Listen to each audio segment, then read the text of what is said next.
Comment assurer son salut? Éphésiens 2,10 Ayant été créés en Jésus-Christ pour de bonnes œuvres que Dieu a préparées d'avance afin que nous les pratiquions. Une autre traduction a rendu « et en faire une quotidienne façon de vivre ». Une autre encore « en faire l'emploi de nos vies ».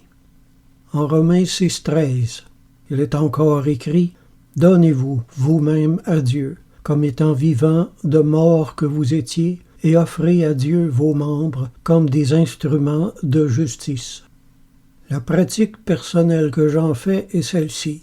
Chaque matin, avant n'importe quoi d'autre, je m'agenouille et m'offre au Seigneur et lui demande de me rendre attentif aux bonnes œuvres ou aux bonnes paroles qu'il a préparées pour moi en cette journée.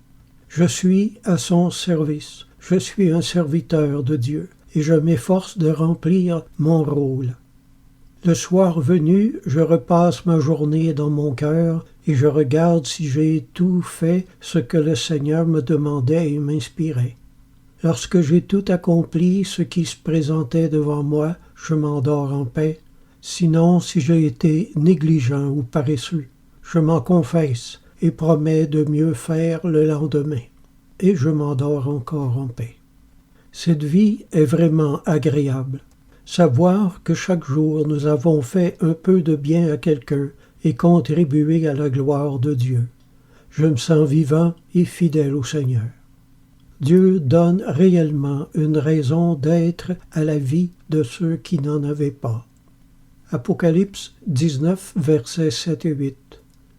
Les noces de l'agneau sont venues, son épouse s'est préparée, et il lui a été donné de se revêtir de fin lin, éclatant, pur, car le fin lin, ce sont les œuvres justes des saints.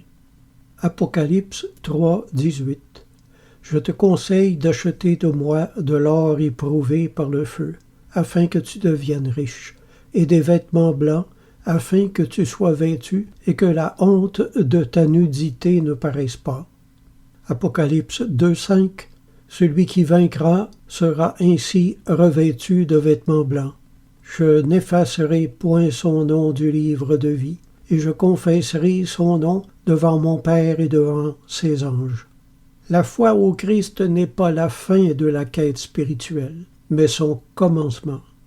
Les croyants doivent saisir l'opportunité de faire toutes sortes de biens, et ainsi se montrer dignes du royaume de Dieu. Il ne suffit pas d'avoir été invités aux noces et d'avoir répondu même à cette invitation. Nous devons nous revêtir nous-mêmes de désirs et d'actions justes, ce qui prouve au Seigneur qu'il n'a pas eu tort de nous inviter à sa table.